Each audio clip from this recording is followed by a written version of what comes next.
Okay, so to start off with, you're going to go ahead and solve this equation here for x, and you want to, of course, prove that each solution you find is indeed a correct solution. If you find that one of your solutions is not, you want to go into detail about why that is. I want you to persevere in solving this problem. So note the time on the clock or set a timer for yourself, 15 minutes, and push yourself, even if you find that you get stuck, to use strategies that we've spoken about over the past week or so, and perhaps in the first semester, in order to solve this problem.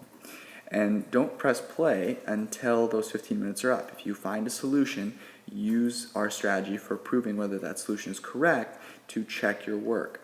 And then only once you've spent a good chunk of time doing that, go ahead and press play. I want to make sure that you're spending this time, so I want you to mark where you're finished with your own work and then where you begin with the solution that I provide if you have to change it in any way.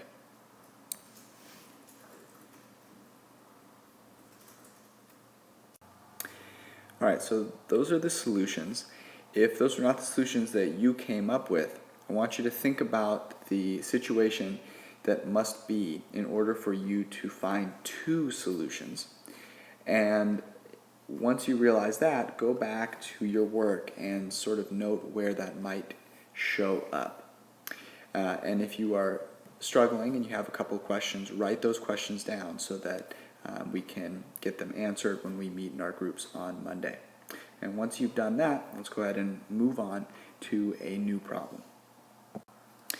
Okay, so the goal of this problem is for you to identify a situation which we've alluded to but perhaps have not seen an example of yet.